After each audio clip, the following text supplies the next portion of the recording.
Thanks, guys.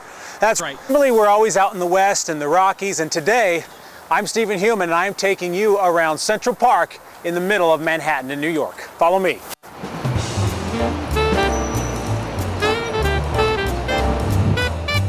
New York City. It's a place that has been highlighted and gushed over so much that anything I could say about it would be a cliche. Let's just say it's different from the Intermountain West. Waves of people break upon the buildings like a great ocean of humanity. Buildings disappear into clouds as the very definition of skyscraper. Subways rumble, cabs honk, and generally the world moves without taking a breath. It's all a part of the kinetic energy of a city constantly in motion. That being the case, recreation is different too.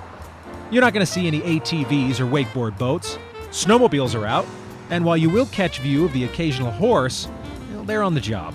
Of course, you have plenty of Broadway shows to choose from, but no, in a place like New York, where time itself seems to pass you on the street, recreation isn't a priority. Even here, though, there is a place where tranquility can be found, alongside solitude, and even a bit of hiking. Central Park. Central Park is an 843-acre oasis in the middle of the chaos of the city. It's New York's favorite, best, and free outdoor reading room, recreation space, performance space, meditation space. It's a lot of things to a lot of people. The city fathers knew that, eventually all of this land would be developed, and if they didn't set it aside for a public park then, it would never be possible later. Sort of the same way that our national park started as a way of preserving land, all of Central Park was built. Soil was brought in from New Jersey, trees were planted. The only thing really original are the rock outcrops. Everything else was constructed in the same way that Disneyland is constructed. But it was constructed to be naturalistic, to give people, visitors, New Yorkers, an opportunity to be in nature, but a planned experience. And that's why I think it is so beautiful and so many people love to come here, is because of that stark contrast between the city life and the peace of the park. For Weber State University instructor Andrew Tyler, business calls him to Manhattan at least once a year. This time, instead of simply walking the streets or gazing up at the Empire State Building, Drew looked instead for a bit of outdoor R&R in a city that never sleeps. Obviously, coming from the West, our recreation involves, ATVs and boats. And when we say we're going out somewhere, we're camping, we're taking some time to go somewhere away from everybody.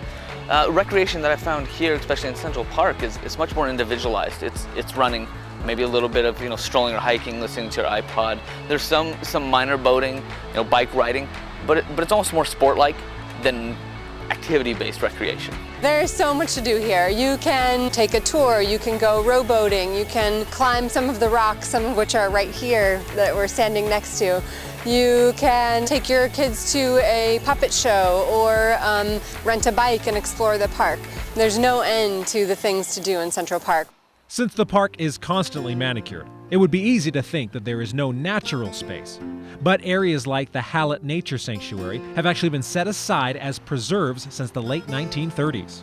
And was essentially closed off to be a bird sanctuary, a wildlife sanctuary, the closest thing to a wilderness area that we have here in the park.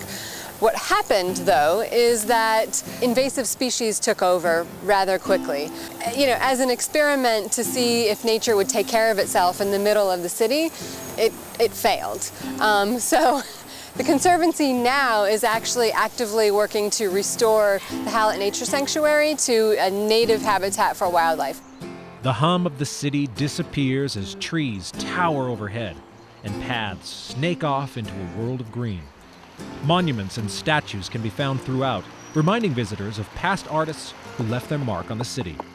There's no red rock to be found, no arches or world's greatest snow, but what is here inspires thought, smiles, and the idea that while life moves at the speed of light, sometimes slowing down completely changes your perspective.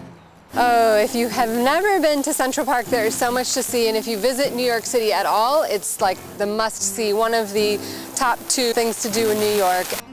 I've come here for business a couple of times, but I totally plan on coming back with the family. And one of the things that we will do as a family is come to Central Park where we can ride bikes together and create memories that are within nature and not within the concrete jungle.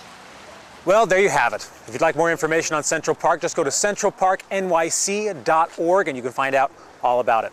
Well, I'm Stephen Heumann from New York. Now let's get back to Chad and Malia.